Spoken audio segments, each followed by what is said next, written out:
Meus queridos e amados irmãos, que a doce e gloriosa paz do Senhor seja com todos. Estamos de volta para mais uma aula de Escola Bíblica Complementar. Esta aula que tem um compromisso com a poderosa e infalível Palavra de Deus. Eu sou o pastor Walter Pereira e toda semana eu comento a lição de adultos publicada pela Casa Publicadora das Assembleias de Deus. O nome do nosso canal, Escola Bíblica Complementar, que é um complemento, obviamente, ao estudo e à sua aula. Todas as nossas lições são comentadas em 10 tópicos que nós vamos extraindo ao longo de todo o conteúdo da nossa lição. Se você ainda não é inscrito no nosso canal, se inscreva, deixe aí o seu like, que é muito importante também, compartilhe esse vídeo e também coloque lá o seu comentário no local devido, ali no YouTube você pode colocar o seu comentário. Aos muitos irmãos que recebem nossos vídeos via encaminhamento pelo WhatsApp e tudo mais, nós recomendamos que você abra esse vídeo no YouTube e que lá você se inscreva. Isso é muito importante para o canal. Então, meus queridos, nós estamos comentando, como falei, a lição de adultos.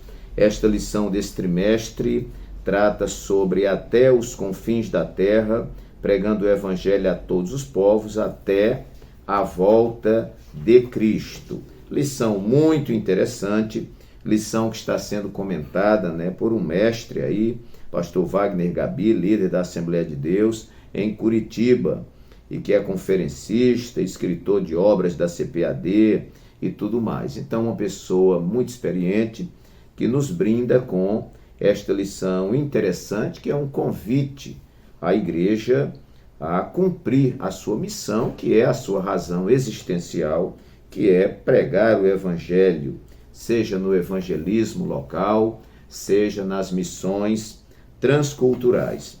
Meus queridos, se você procurar na nossa playlist do nosso canal, você vai encontrar alguns comentários dessa lição. Por exemplo, a lição número 1, a grande comissão, um enfoque etnocêntrico. Lição número 2, missões transculturais, a sua origem na natureza de Deus. Lição número 3, missões transculturais no Antigo Testamento. Lição número 4, missões transculturais no Novo Testamento. E hoje nós vamos comentar sobre uma perspectiva pentecostal de missões. Esse é o nosso objetivo. O nosso texto áureo vai dizer assim: mas recebereis a virtude do Espírito Santo, que há de vir sobre vós, e ser-me-eis testemunhas tanto em Jerusalém como em toda a Judéia e Samaria e até aos confins da terra. Esse texto se encontra em Atos capítulo 1, versículo 8. Nossa verdade prática nos diz: o Espírito Santo derramado no Pentecoste é o mesmo Espírito que Deus deseja derramar de novo na igreja da atualidade.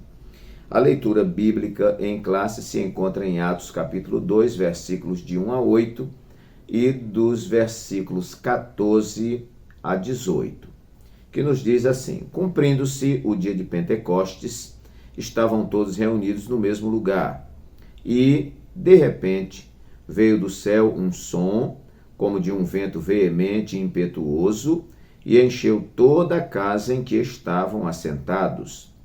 E foram vistas por eles línguas repartidas, como que de fogo, as quais pousaram sobre cada um deles. E todos foram cheios do Espírito Santo e começaram a falar em outras línguas, conforme o Espírito Santo lhes concedia que falassem. E em Jerusalém estavam habitando judeus, varões religiosos de todas as nações que estão debaixo do céu. E, correndo aquela voz, ajuntou-se uma multidão que estava confusa, porque cada um os ouvia falar na sua própria língua. E todos pasmavam e se maravilhavam, dizendo uns aos outros: pois que não são galileus todos esses homens que estão falando? Como, pois, os ouvimos, cada um na nossa própria língua em que somos nascidos?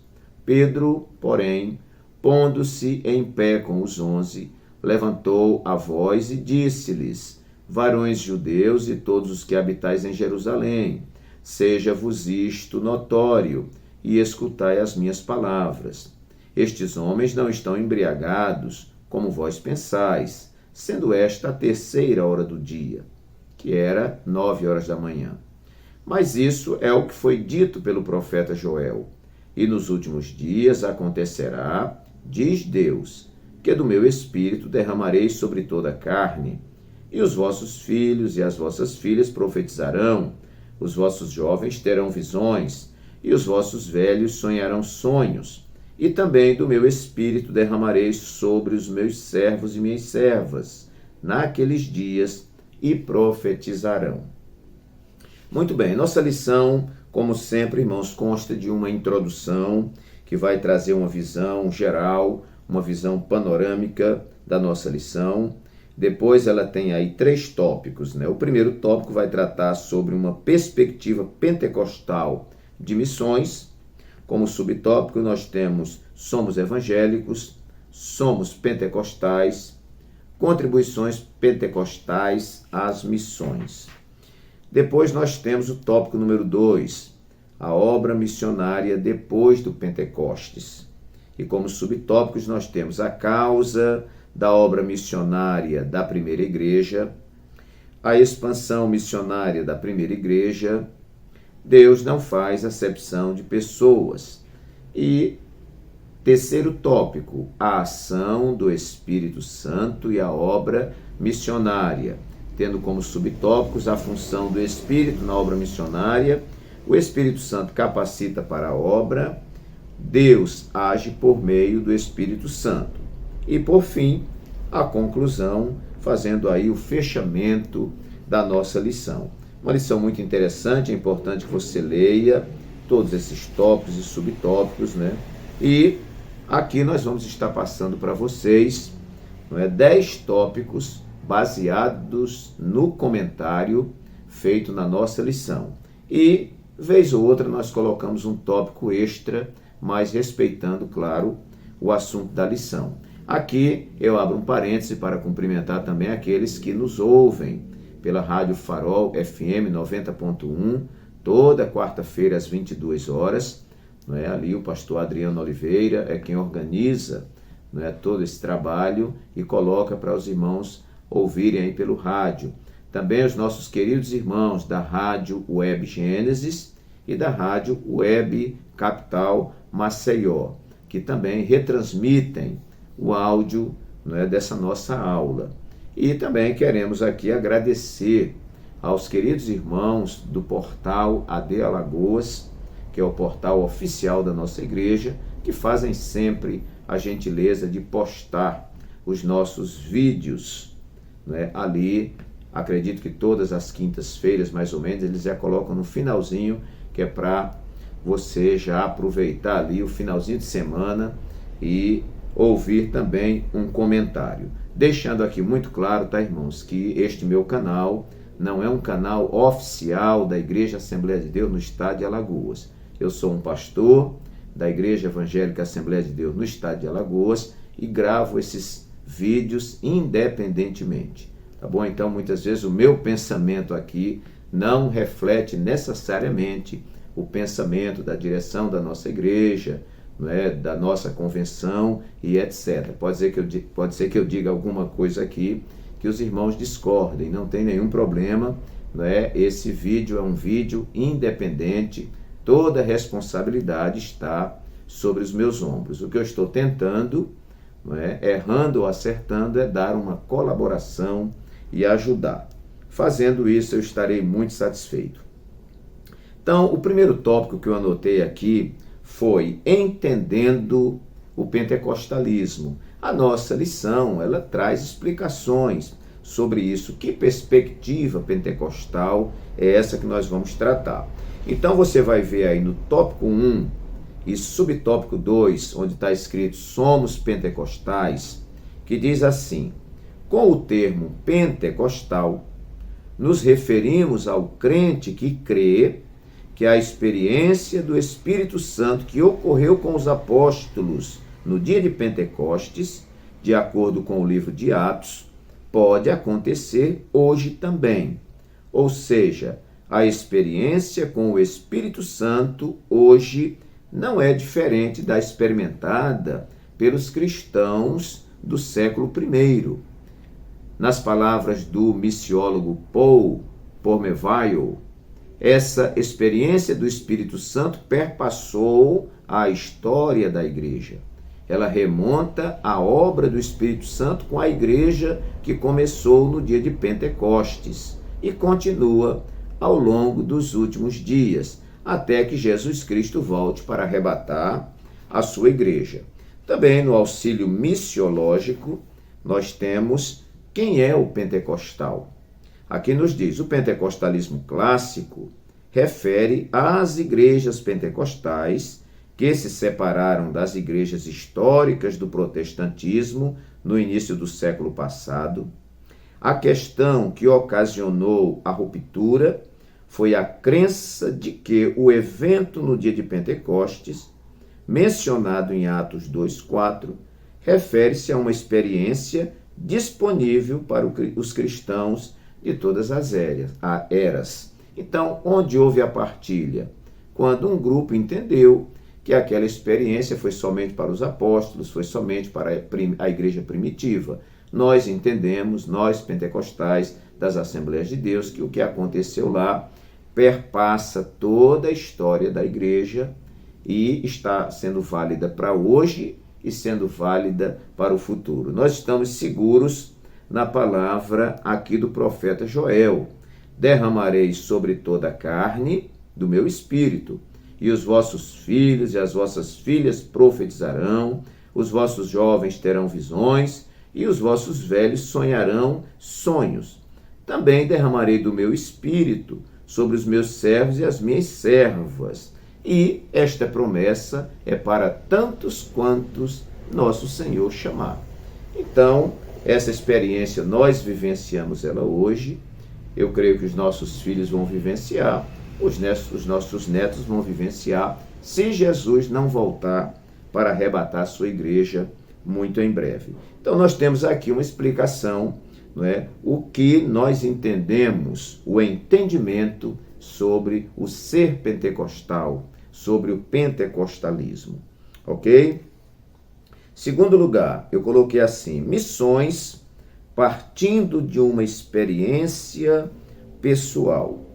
Não é? Isso é uma coisa que nós destacamos dentro do movimento pentecostal. Essa experiência, a experiência do pai é a experiência do pai, a experiência da mãe é a experiência da mãe, mas os filhos têm que desfrutar dessa sua experiência. O pastor desfruta dessa experiência, a esposa do pastor, os filhos do pastor, todos devem desfrutar. Aliás, irmãos, não só quanto ao batismo com o Espírito Santo, mas inclusive a experiência de salvação.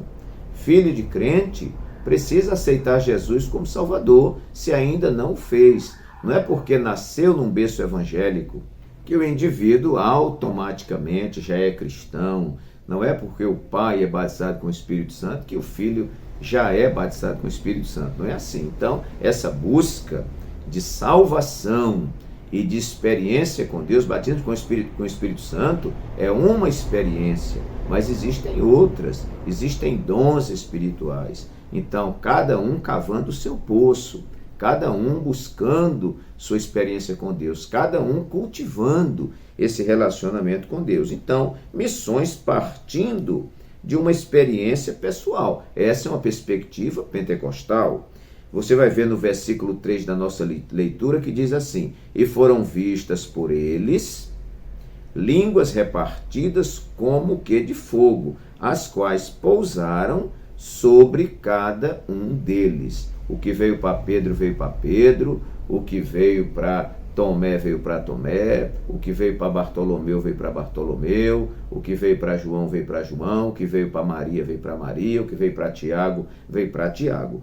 Cada um deles, né? As línguas pousaram sobre cada um deles.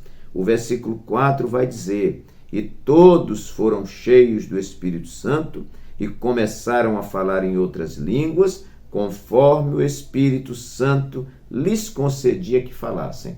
A um o Espírito Santo concedia um tipo de língua, a outro tipo de língua, a outro tipo de língua, a outro tipo de língua. Jesus, Deus não precisa ficar tirando cópia, ele é original, cada um vivendo a sua própria experiência. Versículo 6, e correndo aquela voz, ajuntou-se uma multidão, e estava confusa, porque cada um da multidão os ouvia falar na sua própria língua. Um falava a língua de um país, outro falava a língua de outro país, outro falava a língua de outra nação, outro falava de outra nação. Cada um tendo a sua própria experiência. Versículo 8. Como, pois, os ouvimos cada um, presta atenção, na nossa própria língua em que somos nascidos. Cada um. Versículo 17. Diz aqui que nos últimos dias, diz Deus, que do meu Espírito derramarei sobre toda a carne. Sobre quem? Sobre os filhos, sobre as filhas, sobre os jovens, sobre os velhos, sobre os servos, sobre as servas, sobre os patrões, sobre todos. Então, uma experiência pessoal. Terceiro lugar, missões realizadas no entusiasmo do Espírito Santo. Olha, meus queridos, uma marca imprescindível do crente genuinamente pentecostal, batizado com o Espírito Santo de verdade, não é? Esta pessoa, ela é entusiasmada por missão. Não existe um crente batizado com o Espírito Santo que diga que não tem entusiasmo para a missão. Às vezes a gente fica trabalhando as coisas desconectadas. Eu achei muito interessante um comentário sobre o fruto do Espírito. Ali tem vários gomos, né? E alguém disse, não existe uma pessoa que tem a metade daqueles gomos e não tem outra metade. Ou você tem todos, ou você não tem nada. Porque o fruto é do Espírito. Se você tem o Espírito Santo morando dentro de você, sua frutificação é fruto do Espírito, com aqueles gomos, né? Paz, alegria, bondade, benignidade, domínio próprio e etc. Não é? Então, quem é batizado com o Espírito Santo, e a função principal do batismo com o Espírito Santo é impulsionar o indivíduo para ser uma testemunha de Jesus, então essa pessoa vai realizar um trabalho entusiasmado. Nós lembramos no passado, quando irmãos que viviam extremamente alheios à obra, desanimados, chamavam para pregar, ele não tinha coragem de pregar, e era aquele negócio. E quando o irmão era batizado com o Espírito Santo, o irmão virava uma labareda de fogo, na evangelização, na pregação, a ponto de ficar irreconhecível. Então, meus queridos, as missões são realizadas no entusiasmo do Espírito Santo. Aqui eu estou falando da alegria de fazer, da disposição de fazer. Vamos ver a introdução do nosso plano de aula. O que diz aqui? Paixão pelo evangelismo e missões. Paixão pelo evangelismo e missões é uma marca da identidade pentecostal no mundo e especificamente em nosso território pátrio, no nosso Brasil. Mais embaixo nós vamos ter, aliás, não nessa introdução, nós vamos para a introdução da lição. A introdução da lição vai dizer: uma característica notável do movimento pentecostal desde o seu início, na virada do século passado, tem sido, sublinhe, a paixão por evangelismo e missões. Nessa lição estudaremos algumas características que marcam o trabalho pentecostal em missões, uma marca da obra do Espírito Santo nestes últimos dias. Então, meus queridos, missões realizadas no entusiasmo do Espírito Santo. Um crente pentecostal, e claro, se é pentecostal, foi batizado com o Espírito Santo e com fogo, ele tem que ter entusiasmo por missões. Se ele não vai para a missão, mas ele tem disposição em contribuir. Se ele não vai, não tem como contribuir, ele tem a disposição por orar por missões. E isso está no coração dele em todo o tempo. Quarto lugar, eu anotei aqui, missões desenvolvidas no poder do Espírito Santo. É uma outra coisa, entusiasmo é uma coisa, poder é outra. Atos 1:8, o Senhor Jesus diz àqueles discípulos, a partir do versículo 6, eles perguntam a Jesus, ali no monte em Betânia, antes de Jesus ser assunto aos céus. Eles perguntam assim, Senhor, restaurarás tu, nesse tempo, o reino a Israel? A preocupação deles era que o Senhor providenciasse essa tomada de poder de Roma e passasse o poder para os judeus. Então fizeram essa pergunta. Jesus disse assim, não vos compete saber os tempos e nem as estações que o Senhor estabeleceu pela sua exclusiva autoridade, mas, aí vem o principal, recebereis poder ao descer sobre vós o Espírito Santo e ser-me-eis testemunha, tanto em Jerusalém, como em toda a Judéia, Samaria e até os confins da terra. Por poder eu entendo o versículo 14 da nossa leitura bíblica em classe, que é simples, mas aqui está envolvido o poder.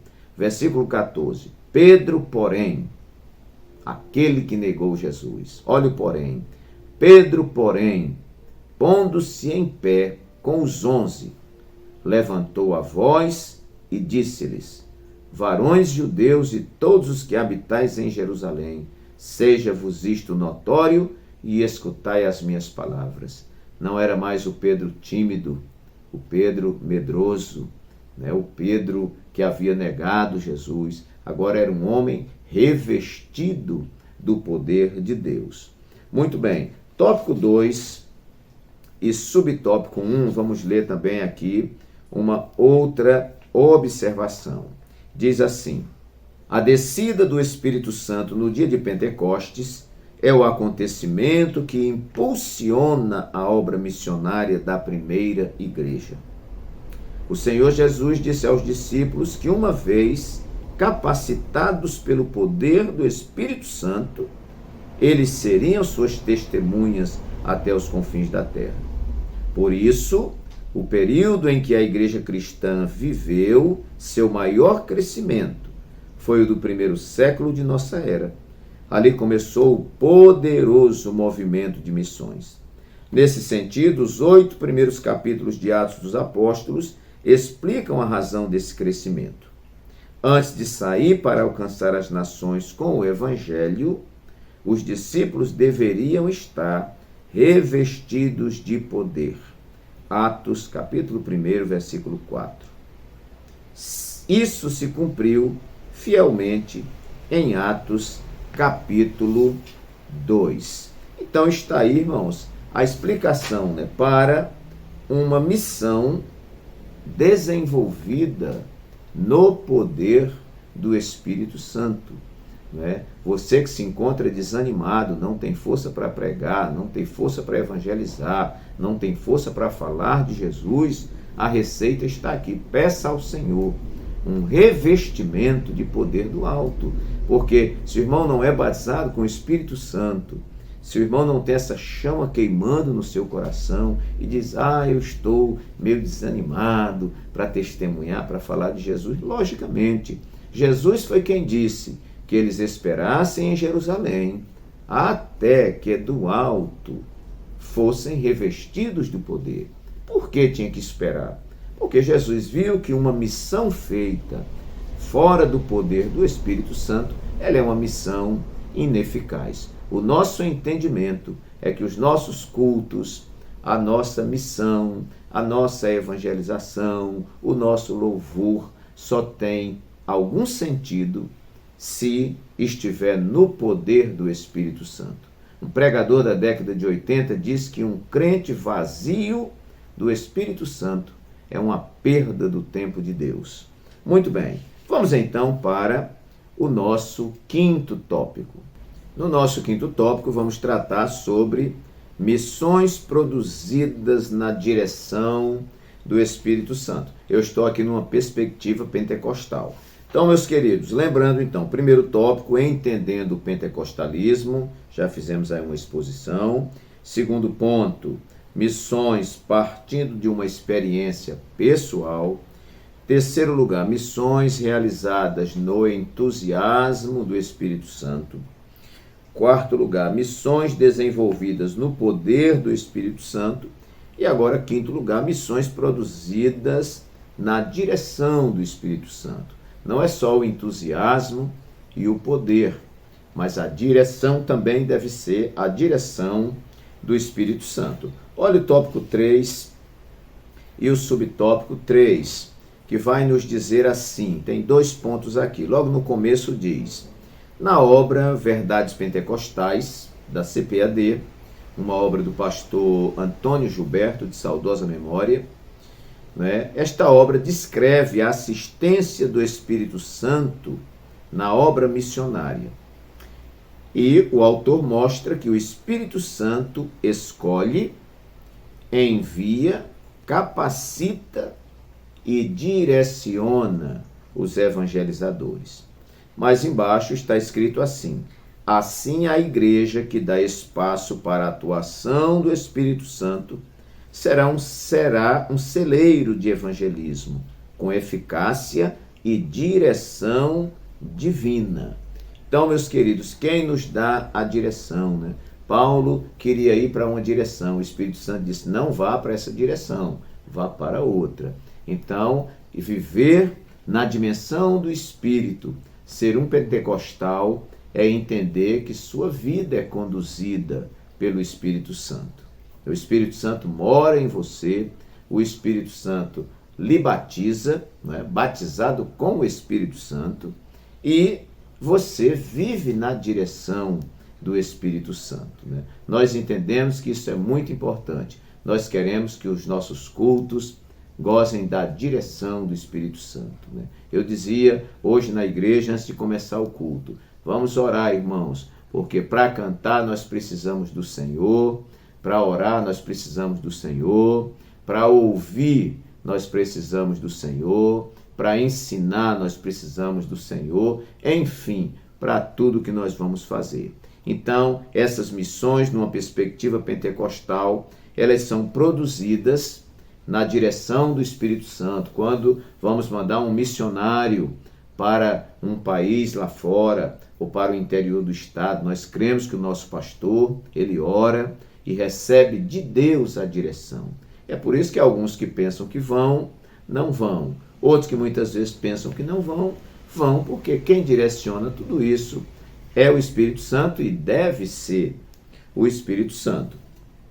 Sexto lugar, eu coloquei aqui, missões acompanhadas de sinais do Espírito Santo. Nada autentica, nada valida mais a mensagem, o ensino, as missões, do que a confirmação do Espírito Santo, né? Então, isso para nós é muito importante.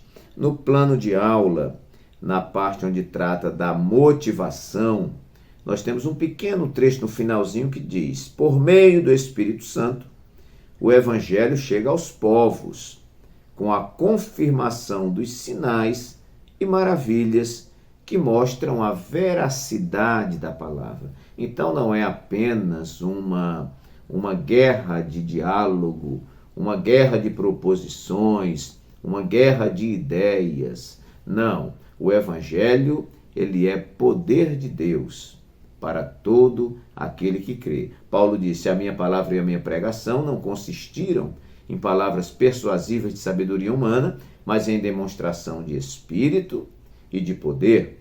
Quando Jesus ordenou aos discípulos, dizendo, ide por todo mundo, pregai o evangelho a toda criatura, quem crê e for batizado será salvo, porém quem não crê será condenado, ele prossegue dizendo, e estes sinais seguirão aos que crerem, em meu nome expulsarão os demônios, falarão novas línguas, se beberem alguma coisa mortífera não lhes fará dano algum, se pegarem em alguma serpente, ela não terá poder sobre você, e vocês porão as mãos sobre os enfermos e eles serão curados. Então, sinais e maravilhas são coisas imprescindíveis dentro do ministério. Quando os pentecostais se veem sem batismo com o Espírito Santo, sem manifestação de dons, sem cura divina, enfim, não é? Sem as manifestações do Espírito Santo, operações de maravilhas e etc., o pentecostal fica incomodado.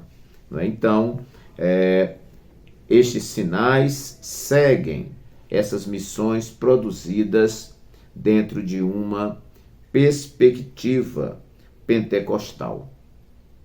Sétimo lugar, missões feitas de forma abrangente.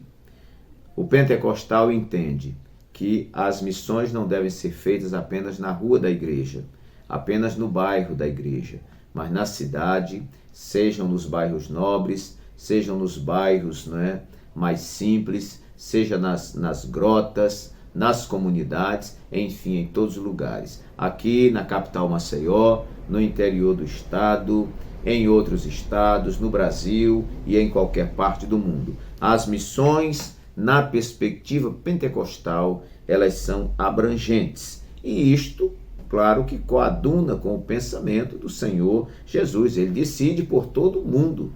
Pregai o evangelho a toda criatura. Lá em Mateus 28, 19, ele diz: portanto, ide e ensinai todas as nações.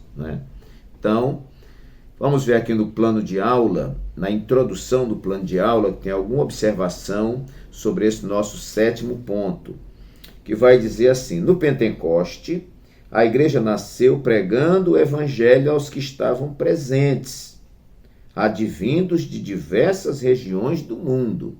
Foi o Pentecoste. Na atualidade, o movimento pentecostal é responsável por levar o evangelho aos lugares que ainda não tinham sido alcançados. No Pentecoste houve uma afluência, houve uma convergência do povo para o local onde estavam os discípulos batizados com o Espírito Santo. Depois, eles saíram espalhando este evangelho, testemunhando de nosso Senhor e Salvador Jesus Cristo por todo o mundo. Isso fala, então, dessa abrangência. Tópico 2 e subtópicos 2 e 3, nós vamos verificar aqui também observações nesse sentido, que fala sobre a expansão missionária da primeira igreja. Veja bem, depois de serem cheios do Espírito Santo, os discípulos puderam compartilhar a mensagem do Evangelho de Jesus Cristo com outras pessoas além das fronteiras da Palestina. O livro de Atos dos Apóstolos relata de forma detalhada e precisa o avanço missionário da igreja no século I. Embora o livro de Atos destaque a atuação do apóstolo Paulo, considerado o maior missionário da igreja primitiva, pois ele estabeleceu igrejas nas 4 províncias romanas: Galácia, Macedônia, Acaia e Ásia. Então, Deus é um Deus que quer que este evangelho, que estas missões sejam abrangentes. O tópico 3 vai dizer que Deus não faz acepção de pessoas. E lá mais embaixo tem: impulsionada pelo Espírito Santo, a missão da primeira igreja atingiria a escala mundial. Podemos ver isso no ministério de Pedro com o centurião Cornélio, o trabalho de Filipe, lá com o eunuco, a igreja missionária em Antioquia e por aí vai. Então aqui prova que o Senhor estava interessado em todo mundo, num trabalho de missões abrangentes. E esses que fazem essa missão abrangente são aqueles que estão sendo cheios do Espírito Santo. Jesus disse: vocês receberão poder ao descer sobre vós o Espírito Santo, e sereis minhas testemunhas. Onde? Em Jerusalém? Tanto em Jerusalém como Judeia, Samaria e até os confins da terra. Eu acho que é onde a gente está aqui. Até nos confins da terra, essa missão ela chegaria. Muito bem. 8º lugar e antepenúltimo lugar, missões ancoradas com a proposta da reforma protestante. Há aqui um comentário na lição que é muito interessante. A reforma protestante foi um resgate, vamos dizer, dos princípios cristãos. E vamos ver o que foi tratado com esta reforma. Tópico 1 e subtópico 1, nós vamos ver aqui onde diz: eles tornam-se no impulso evangélico com raiz histórica na tríplice ênfase da reforma protestante. Essa tríplice ênfase da reforma era o quê? Primeiro, a autoridade das Escrituras. Segundo, a salvação unicamente pela fé. E o sacerdócio universal dos crentes.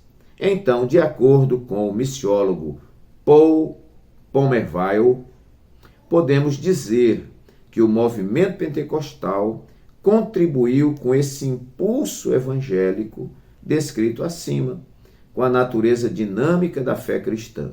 Esse princípio envolve a atividade de Deus em termos do ministério do Espírito Santo.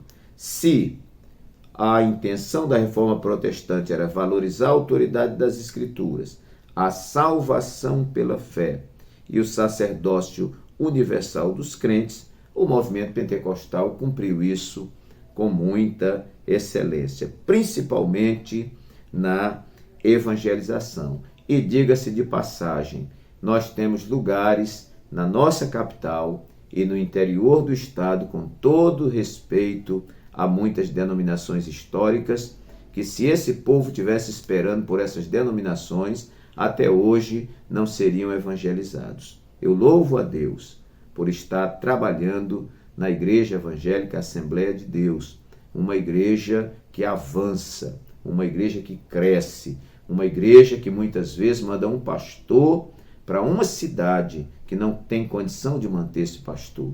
Mas o entendimento da nossa igreja é: vamos nos juntar, vamos ajudar esse pastor que está lá, vamos ajudar esse missionário que está lá, porque lá existem vidas que não podem perecer. Se nós formos esperar instalar uma igreja, quando ali existir um grupo de pessoas que possam manter um pastor, vai muita gente para o inferno e nós não vamos arrebatar essas pessoas do fogo. O pensamento é avançar em qualquer lugar, a qualquer hora. Na igreja que eu dirijo, existe uma equipe que evangeliza de madrugada, buscando a turma que está na maconha, nas drogas, enfim, jogado nesse mundo perdido. E isso é uma característica do movimento pentecostal, dos pentecostais. Ok. Nono lugar, missões fundadas e proclamadoras de novo paradigma. Elas são fundadas com um novo paradigma e elas proclamam um novo paradigma. Vamos ver aqui em ampliando o conhecimento. Veja só. Existe um novo paradigma para a atividade de Deus no mundo. Cristo voltou ao céu e foi entronizado para governar acima de todo principado e poder e potestade e domínio. E o poder do Espírito Santo é liberado no mundo para capacitar o corpo de Cristo a cumprir a missão redentora de Cristo. Então, está aqui uma síntese, deste modelo, que são modelos contemporâneos dos pentecostais, um novo paradigma. Cristo voltou ao céu, foi entronizado para governar, repito, acima de todo principado, poder e potestade e domínio, e o poder do Espírito Santo é liberado no mundo. Ele vai e o Consolador vem. Jesus sobe aos céus, ele não deixaria os seus discípulos órfãos e enviaria este Consolador, este ensinador, o Paracleto, o nosso advogado, e aquele que batizaria com o Espírito Santo e com fogo. João Batista disse: eu vos batizo com água, mas após mim vem um, o qual eu não sou digno de, abaixando, desatar as suas alparcas. Este vos batizará com o Espírito Santo e com fogo. Muito bem. Então, um novo paradigma. E por último, missões capacitadas pelo Espírito Santo. Nós já falamos aqui do poder, do entusiasmo, da direção e etc. Mas esse Espírito Santo é aquele que capacita. Tópico 3, subtópicos 1 e 2, nós vamos ver aqui, dentre as muitas funções do Espírito Santo estão a de ungir, inspirar, separar e enviar homens e mulheres para os 4 cantos da terra como missionários do Senhor. Por isso, a obra missionária é uma tarefa ligada à ação exclusiva do Espírito Santo. Vemos esse princípio com o nosso Senhor Jesus, que foi ungido pelo Espírito Santo para o exercício do seu ministério. Em outras palavras, capacitado. E no subtópico 2, diz que o Espírito Santo capacita para a obra. O Espírito Santo é quem escolhe e envia missionários para anunciarem as boas novas de salvação ao mundo. Em Atos 16, temos uma revelação clara de como o Espírito Santo deseja que a ação missionária seja realizada. Nesse sentido, o Espírito Santo também é o instrutor dos ministros da Palavra de Deus no exercício da proclamação da mensagem no campo missionário. Ao nosso Deus, ao nosso Cristo e ao Espírito Santo, todo louvor e glória para todos sempre. E aqui nós declaramos que tudo que temos, tudo que somos e temos porque estamos na dependência do Espírito Santo. Que o Espírito Santo encontre total e restrita liberdade de trabalhar em nossas igrejas, trabalhar em nossos corações, trabalhar no ministério, como um todo, e trabalhar no nosso ministério pessoal. Espírito Santo, faço esta oração, que o Senhor tenha a liberdade de trabalhar em nós, nos capacitando para uma tão nobre obra. Que o Espírito Santo fale mais alto aos nossos corações, e até a próxima aula, se Deus assim o permitir. Deus abençoe a todos.